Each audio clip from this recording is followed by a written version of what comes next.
Right now at 6, people in the 4 states have gotten a visit from the area's very own real-life version of the Easter Bunny.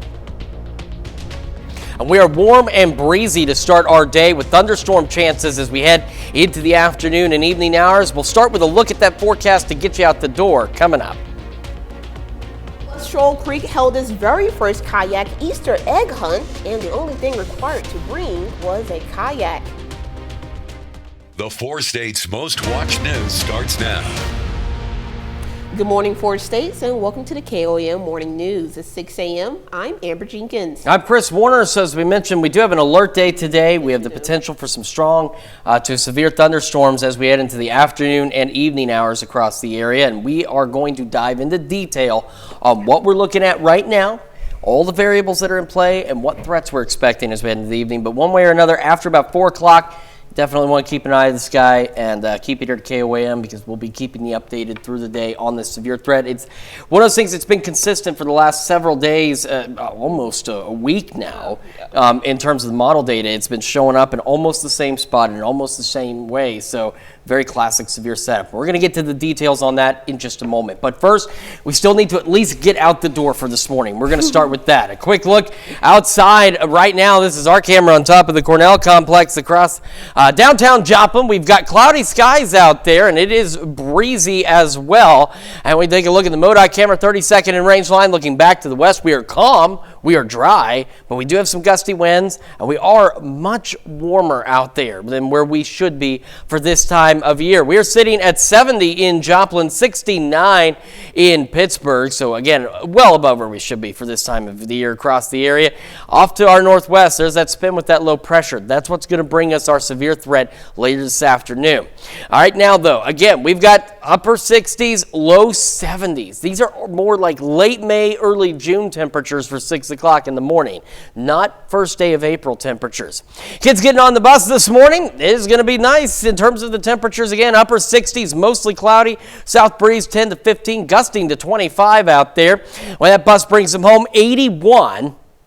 We're looking at mostly cloudy skies, few isolated showers by 3, and then by 4 again is when we're going to start to see thunderstorm development take off rather rapidly across the area. Winds still gusting out of the south, upwards of 30 miles an hour. As we head into the afternoon and evening hours, we are looking at temperatures warming upper 70s, low 80s. Will be breezy, couple isolated showers here and there, and then again about 4 o'clock is when we're expecting thunderstorm development, and our best opportunity or our best window for strong to severe thunderstorms is going to be between 4 and 10 this evening.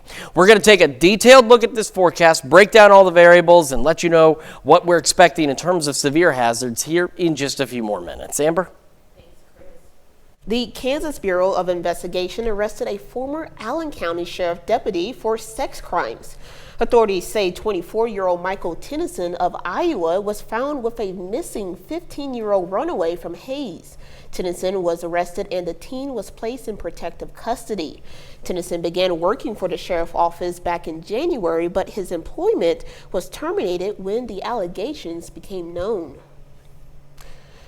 To be the first to see breaking news, weather, and sports, download the KOAM News app. It's available free of charge in the Apple App Store and the Google Play Store. Just search for the KOAM News app. The roller coaster of temperatures we had this winter is leading to a slim peach harvest.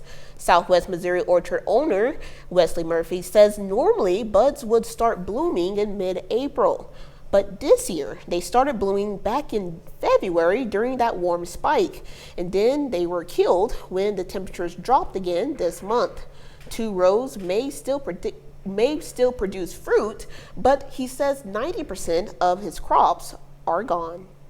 Anything during the bloom period, you hit 28 degrees, you're going to start losing about 10% of the buds on the tree. You start getting down to 25 degrees, you're talking about 90% bud loss. And that's kind of where we were. So anything that had an open bloom that night, we lost anything that was open that night.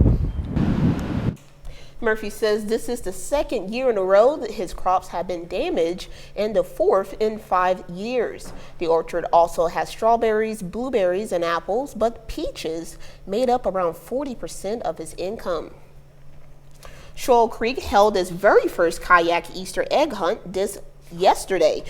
The only thing required was to bring a kayak. Those who attended got to spend the day out on the water. Organizers say this is a cool and different spin on an Easter tradition. We always just try to do fun events that people can come out, enjoy being outside with their family, and this was something that ties into what we're doing out here, kayaking, being on the creek. So it was a random idea, we thought, and we're like, I don't know if anyone else has ever done this before. Well, we love kayaking, and we're trying to introduce our son, he's 4 years old, to kayaking as well, and another Easter egg hunt, and you get prizes. 17 kayakers participated in yesterday's event.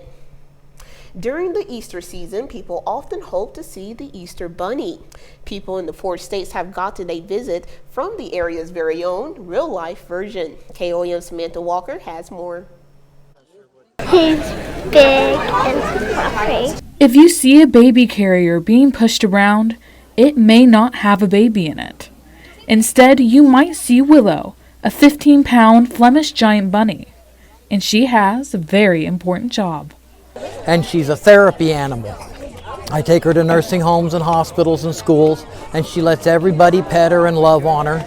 Her owner, Sid Melton, adopted her 7 years ago, and she's been a therapy bunny ever since. She's just so calm and gentle and tolerant of everybody. It was natural for her. Willow often goes to nursing homes like these to help cheer up people. She's been known to go to nursing homes, local hospitals, and the Joplin Empire Market. It's good.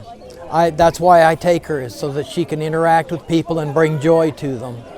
And people of all ages find a little bit of joy with Willow. I like Willow because he's fluffy and soft. Willow also has a Facebook page called The Adventures of Willow Bunny. She now has more than 500 followers. Because she's a therapy animal, and I wanted everybody to keep up with her adventures. Melton says he enjoys getting to share the animal he loves with others. Very proud of her. You know, God blessed me with a wonderful animal. I need to share her. Reporting in Joplin, Samantha Walker, KOAM News. When not hopping around visiting people, Willow loves to play in the yard or sleep in her bunny clutch. That's a look at this morning's top stories and weather in your first 7 minutes. Coming up on the KOAM Morning News. Airbnb is making some big changes to its cancellation policy to better cover unforeseen events. Plus, officials are now working to open an alternative channel for marine traffic near Baltimore's Francis Scott Key Bridge since the collapse. And Chris Warner returns with another look at your Monday forecast. You're watching the KOAM Morning News. We'll be right back. Topping Nation Watch this morning. Airbnb is making some big changes to its cancellation policy to better cover unforeseen events. The online property rental company says it will provide cancellation and refund support for guests when unexpected major events occur. Those can include natural disasters, government travel restrictions, or weather events that could impact a renter's ability to stay at a location. The new policy overrides a host's own cancellation policy, but it doesn't cover all incidents, including injuries or illnesses or government obligations like jury duty. A Texas appeal court has upheld injunctions issued from a lower court that blocks the state from investigating parents who provide their children with gender-affirming medical care. The appeals court issued its ruling on Friday. Back in 2022, the Texas Attorney General released an opinion that concluded parents are committing child abuse when they help provide a transgender child with gender transitioning treatment.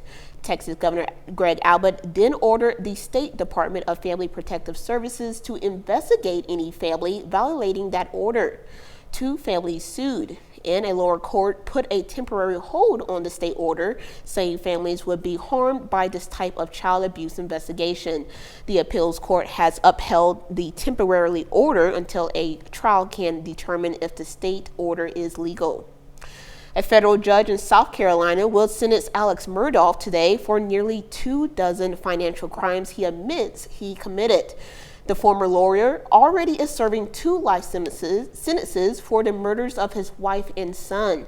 Murdaugh pleaded guilty last September to 22 federal charges that included wire and bank fraud.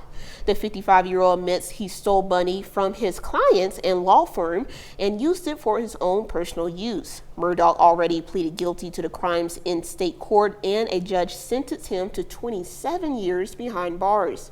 Today's sentences could be complicated after prosecutors allege Murdaugh lied on a polygraph test and broke the terms of his federal plea deal. The deal would have Murdaugh serve the sentences he receives in a federal and state court concurrently, but it is unclear how the judge may rule. Federal officials are now working to open an alternative channel for marine traffic near the Baltimore Francis Scott Key Bridge since the collapse last week after being hit by a cargo ship. 6 construction workers were killed in the accident. Naomi Ruckham brings us the latest on the massive cleanup effort underway this morning and the next steps in fully reopening the Port of Baltimore. High-powered cleanup equipment has arrived at the site of the Francis Scott Key Bridge collapse with one lofty mission: clear the channel and fully reopen the Port of Baltimore. The U.S. Navy is supplying 4 heavy lift cranes to help remove up to 4,000 tons of debris. Secretary of Transportation Pete Buttigieg spoke of the importance of this operation on CBS's Face the Nation Sunday. It has to be done because that is the only way to get into most of the Port of Baltimore. And of course, it's important not just to the people and the workers of Baltimore, but to our national supply chains. It's still unclear when the port will reopen to ships, but hundreds of thousands of dollars have been set aside for victims' families. That's along with $2 million in small business loans for companies put out by the collapse. Of the 6 construction workers presumed dead, 4 remain missing, including father of 3, Jose Lopez. His wife, Isabel Franco, spoke through an interpreter. I feel bad. Only God knows how hard my heart aches. Maybe he was desperate, trying to escape. The collapse and subsequent cleanup also redirected thousands of cruise line passengers this Easter Sunday who had to port in Norfolk instead of Baltimore, then board buses to their final destinations. Those passengers patient and keeping perspective as crews have paused the search and recovery efforts to prioritize cleanup. Naomi Ruckham, CBS News. The new alternative channel will only be open to government and commercial vessels directly involved in response efforts. The public is also being asked to call a debris hotline if they come across any parts or equipment from the collapse. President Biden said he will visit the site at some point this week. That's a look at some of today's top national stories. Here's Chris with a look at your forecast. Yeah, we're taking a quick look outside. Our camera 7th and Rangeline in Joplin. Calm, quiet, warm for the time being. However, we are watching that increasing risk of thunderstorms as we head into the afternoon and evening hours. We'll have another look at your forecast when the KOAM Morning News returns. Hospitals in Miami and Grove. Integris Health, partnering with people to live healthier lives.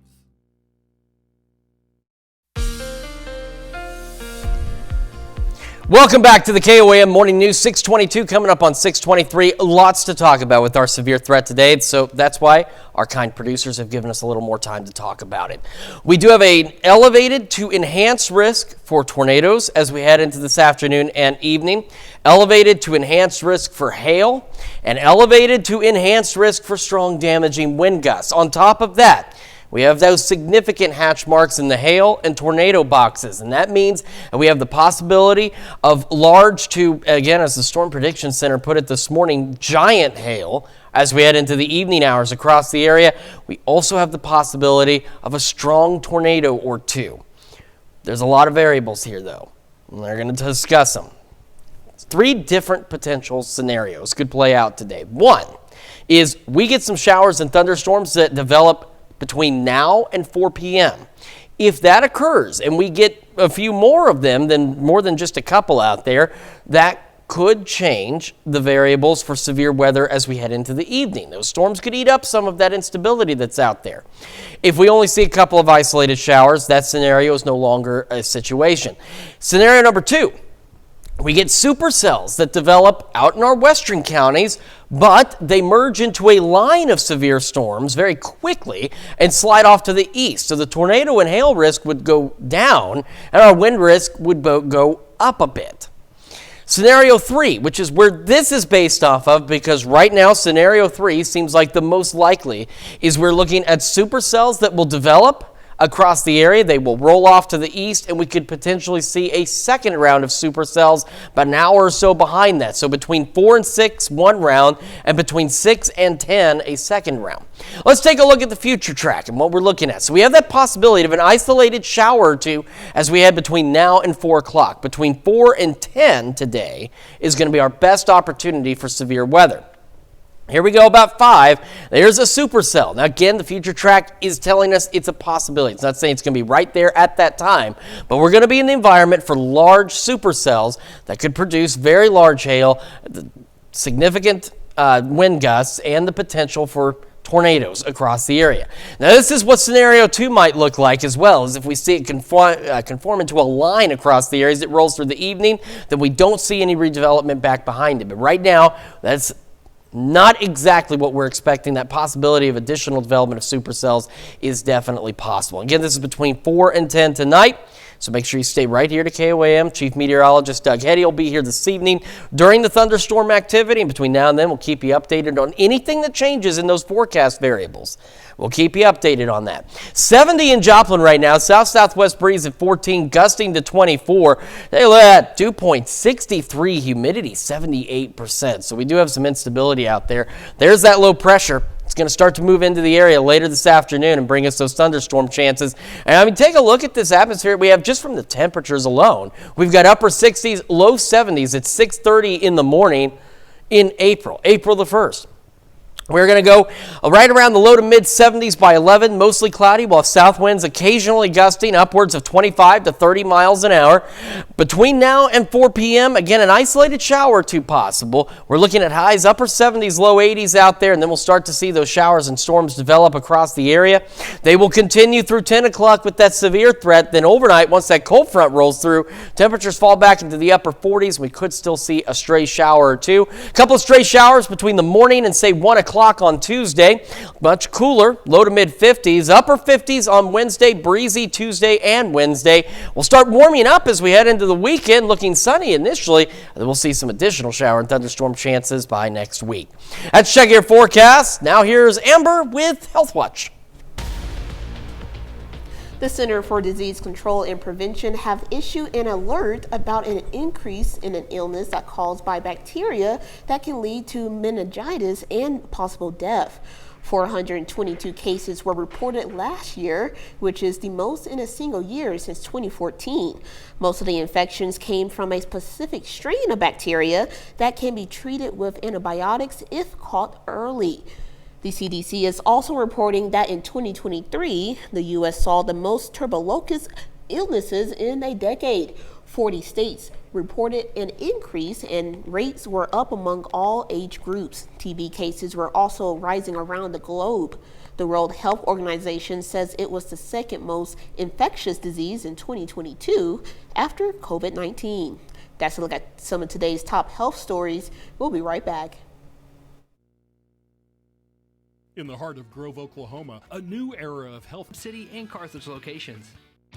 Rottler, proven pest solutions for every season.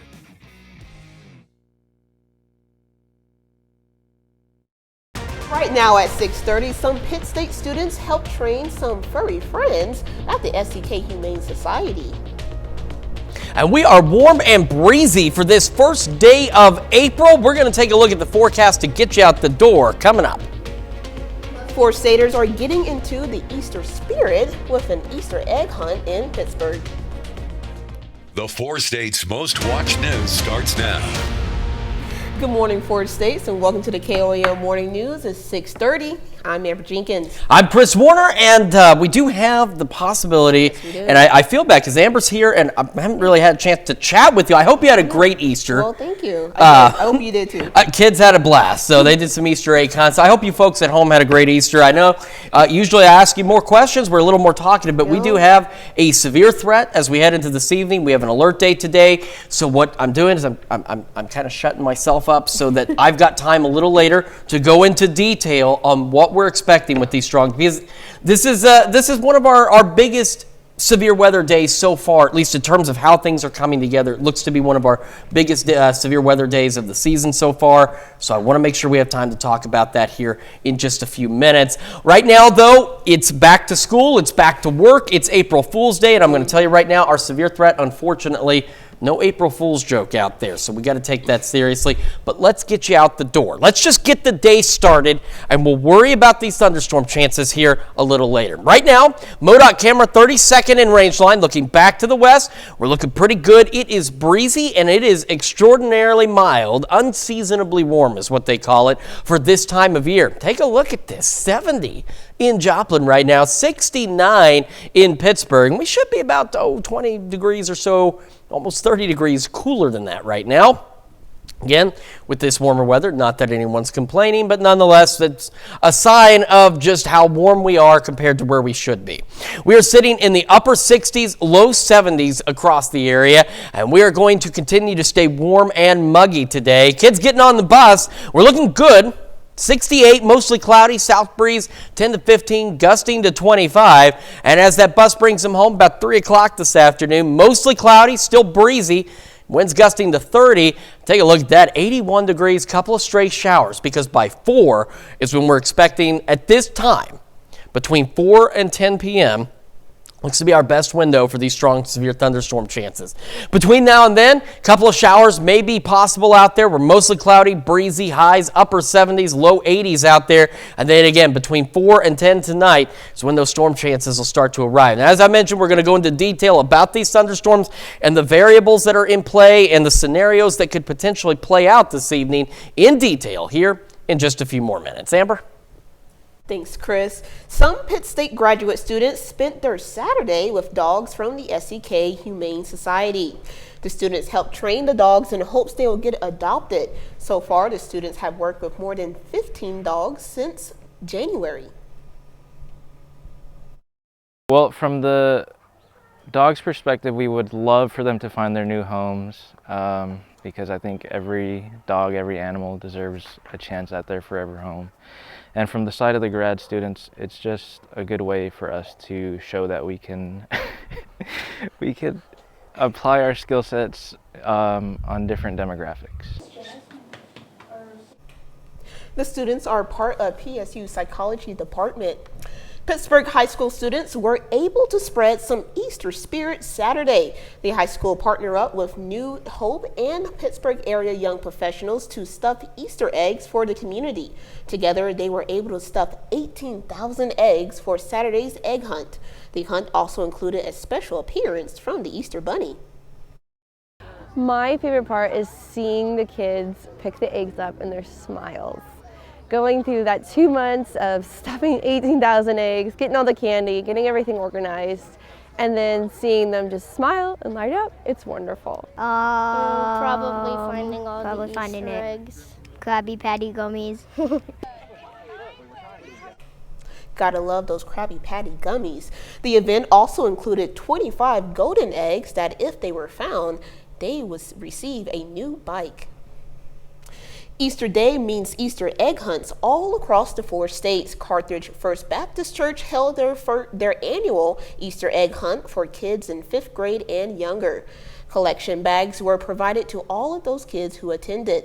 Liberty Baptist Church also held its annual Easter egg hunt. Kids 12 and younger were able to participate. The church also encouraged all of those who attended to join them for morning service.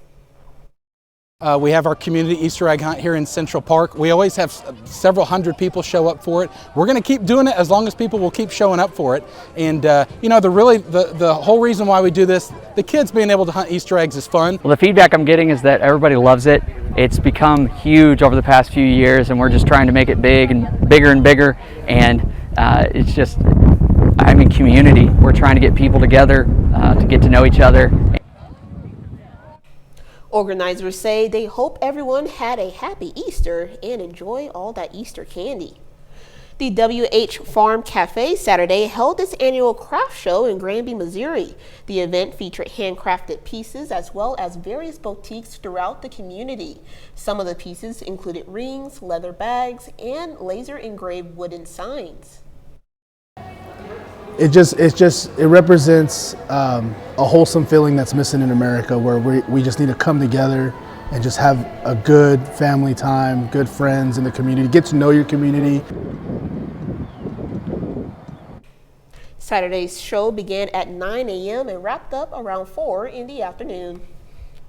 That's a look at our top news stories coming up this half hour of the KOAM Morning News. AT&T announced that the personal information of more than 70 million customers were breached on the dark web. And thunderstorm chances return. We'll have what to expect with Chris Warner in the Skywatch Weather Center. You're watching the KOAM Morning News. We'll be right back.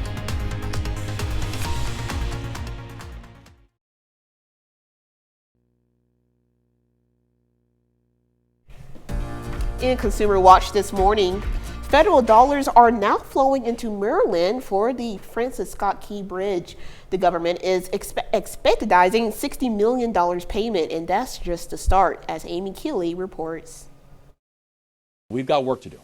Now, Maryland is getting $60 million to help with that work to recover from the Francis Scott Key Bridge collapse. Officials say the federal dollars are for initial efforts like removing debris and laying the groundwork for reconstruction. We're talking 3,000 to 4,000 tons of steel that's sitting on top of that ship. Rebuilding will likely cost hundreds of millions of dollars. President Joe Biden vows the federal government will pay it all. $60 million is helpful, but it's really a down payment. Biden can draw funds from the Federal Highway Administration and the recent infrastructure law. In Congress, some hardline Republicans agree the bridge holds national importance. We have a federal interest in ensuring that we've got interstate commerce. But they're still fiscal conservatives. We got to see what the deal is, and obviously I believe in paying for everything as you go. Experts say insurance companies will be on the hook for more than $1 billion.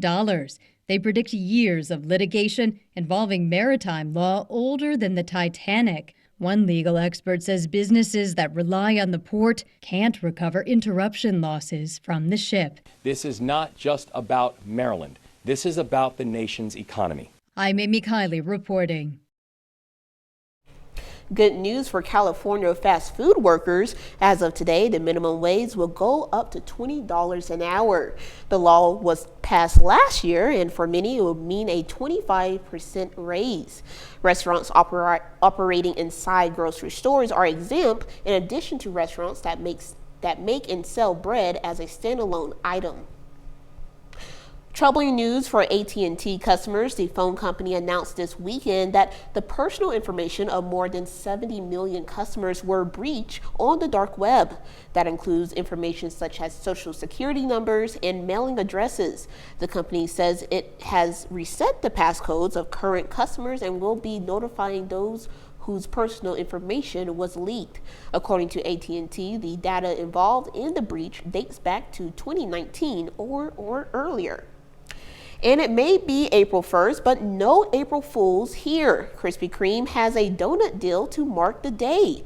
Buy a dozen donuts today for regular price and get a dozen original glazed donuts for $1.01. That's it for Consumer Watch. Here's Chris with another look at your forecast. Yeah, we're taking first a quick look outside from our camera on top of the Cornell Complex, downtown Joplin. It is cloudy, it is breezy, and it is unseasonably warm out there. MoDOT camera 32nd and Rangeline. Folks starting to fill up the roadways as they get back to work, back to school on this Monday, April the 1st. And they're doing so with warm weather. It is 70 in Joplin right now, 69 over in Pittsburgh. Temperatures around the region have been holding into the upper 60s and low 70s across the area, so very unseasonably mild out there. Kids getting on the bus this morning. We are looking to be right about 68, mostly cloudy, south breeze 10 to 15 with gusts to 25. And when that bus brings them home this afternoon, a few stray showers will be possible, low 80s, south breeze gusting to 30. 3 o'clock is when heading home is supposed to be. Starting at 4 o'clock to 10, so we have that risk of strong to severe thunderstorms. We're going to talk about that in detail here in just a moment. We're also going to celebrate birthdays and anniversaries. Those, of course, are coming up after the break. But first, let's see what's happening on CBS Mornings. I'm Tony DeCopel. Coming up on CBS Mornings, David Begnaud meets a woman who flies way under the radar despite making a major impact on the lives of her neighbors, and that is only the beginning of this David Begnaud story. That is coming up on CBS Mornings. This spring, don't pay for your AC tune-up at Paschal at GoPaschal.com.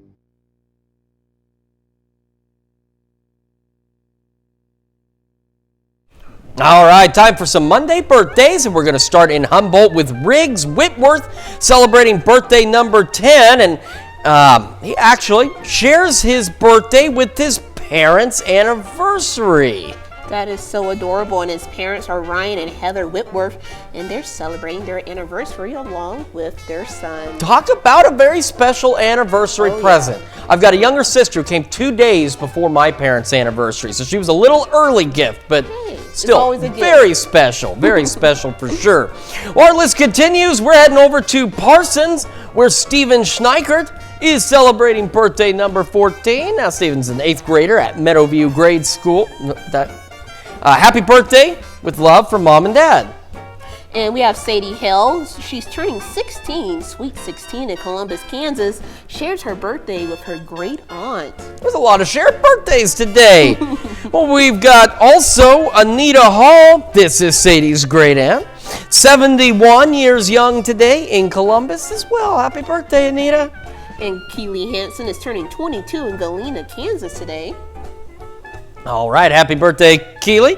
We also have in Columbus Ryan Clark, who is turning 29, and there he is with his 3 children down at the Tulsa Zoo. Happy birthday. TJ Pike is turning 34 in Nevada. And in Webb City, AJ Reno celebrating birthday number 41 with love coming from your family. Happy birthday, AJ. Joel Miller is turning 47 at Seneca, Missouri. Happy birthday from all of the family. And in Pittsburgh, David Sandberg celebrating birthday number 59. Happy birthday, David. And Joel Cook is turning 62 in Goodman, Missouri. Happy birthday to the best husband in the world. Love your family. And in Nevada, Amanda Bruce celebrating another year wiser. It says happy birthday from Mom and Dad. We love you bunches and are proud of everything you do. Cleo Allen and Peggy Jones is celebrating 46 years together in Girard, Kansas.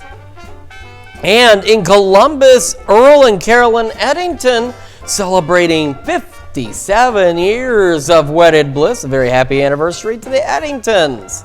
Last but not least, Elise Noe, she's celebrating her birthday today, hence why I'm here filling in for her. Yep, she said she's going to go back home, see the family, which is an excellent idea. Yes, and of course, we want to wish Elise a very happy birthday out there. So that was an outstanding list of birthdays and anniversaries. We didn't have any without pictures. That's the way we like it. Amber, if they want to celebrate with us with those pictures, what do they need to do? You can just send your birthdays and anniversaries along with a photo to birthdays@KOAMnewsnow.com to that email. All right. Of course, as we've mentioned, we absolutely love celebrating those birthdays and anniversaries with you. It's always a joy. And of course, make sure that you meet the deadline that's there on the bottom of your screen. All right. We have that alert day for today for the chance for some strong severe thunderstorms. Now, we're going to break all this down.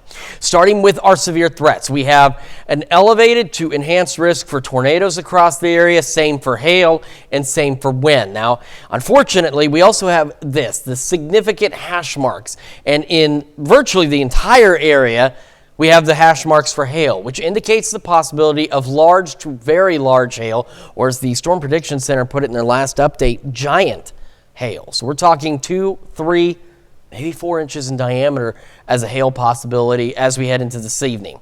Then we also, unfortunately, have hash marks for the tornado risk area, which is primarily confined to the enhanced zone, and that's where the potential for a strong tornado or two will be as we head into this afternoon and evening. There are 3 scenarios and a number of variables that could potentially play out. First scenario is between now and 4 o'clock, and I want to emphasize right now, the best timing for the strong to severe thunderstorms is between 4 and 10 p.m. this evening. Between now and 4, we have the possibility of a couple of stray showers out there. If we get more than just a couple of stray showers, that could kind of work the atmosphere over a little bit and potentially reduce the severe threat as we head later into the evening. Right now, that's not an expected situation. Scenario number 2 is where we see some supercells develop in our western counties. However, scenario number 2 says they very quickly merge into a line of severe thunderstorms that'll roll off to the east. If that takes place, then our tornado and hail risk, while they're still there, they'll be reduced, but our wind risk will be increased if they form a line of severe thunderstorms. Right now, though, scenario number 3 is what seems to be the most likely scenario, and that's what these maps are based on. We are expecting supercell thunderstorms to develop around 4 o'clock out west. They will roll off to the east, and then we could see development of additional supercells between 6 and 10. So between 4 and 6, we'll get one round, and then between 6 and 10, we could get another round of supercell thunderstorms with all of these hazards possible. So that's the most likely scenario at this point. So we could again see a few stray showers out there across the area. Then by 4 or 5 o'clock out west, we start to see these thunderstorms develop. Now the future track here is running scenario number 2, showing that possibility of a line of storms. And if that becomes the case, we've got to watch out for destructive straight line winds along the leading edge of this line. And again, if that doesn't become the case, then we'll see additional supercell development and it will push off to the east and follow that same course. We're also going to be much cooler as we head into the evening hours as well, behind this cold front out there, and we could see some showers overnight, and we have that possibility of a few additional showers as we head into our Tuesday as well. So that's what we're watching. We want to emphasize, you make sure you've got the KOAM Skywatch weather app. Make sure you are tuned in. If you do streaming, make sure you have the KOAM Plus app. Make sure you check out our YouTube. Doug Hetty will be here this evening. You want to keep a close eye on these thunderstorms as we head into the afternoon and evening hours. We will have another look at your forecast. That does include, of course, the extended forecast here in just a moment, as well as the news you need to know. And when we make the transition over to Fox 14 at 7 a.m., we're going to see how a New York woman is sharing her birthday with the eclipse.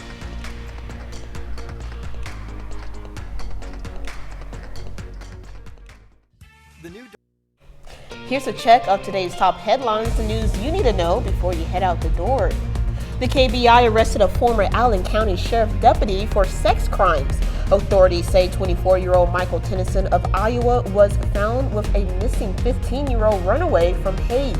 Tennyson was arrested and the teen was placed in protective custody.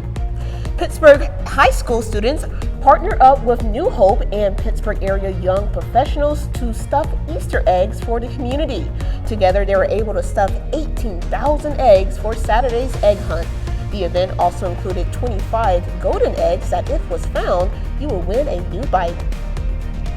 Crews continue the operation of removing the steel and concrete from the fallen Francis Scott Key Bridge in Baltimore. Dive teams were in the river Sunday, surveying parts of the bridge underwater and checking on the ship to ensure it can be safely floated away once the wreckage is lifted. Each part of the bridge removed from the water will be lifted onto a barrage and floated downstream where it will be inspected. That's a check of today's top headlines, the news you need to know before you head out that door. All Reminder, we have that alert day today for those strong to severe thunderstorms between 4 and 10 tonight, the most likely window at this point. Between now and then, mostly cloudy skies, stray shower 2, south winds gusting upwards of 30, highs into the upper 70s and low 80s.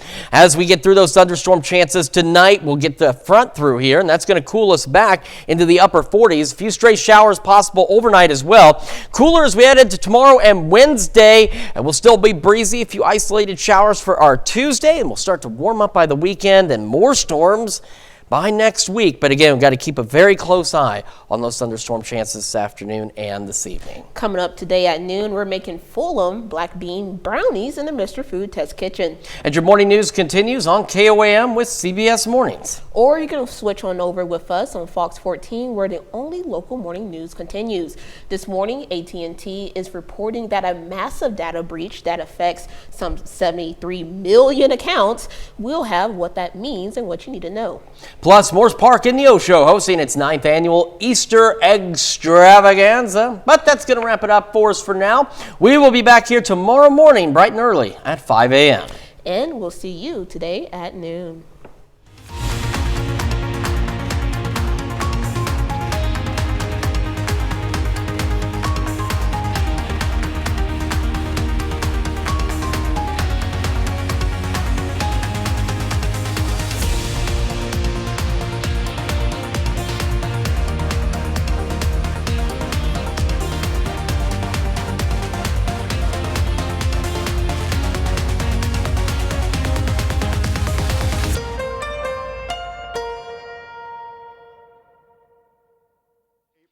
Event. Do not look at the sun through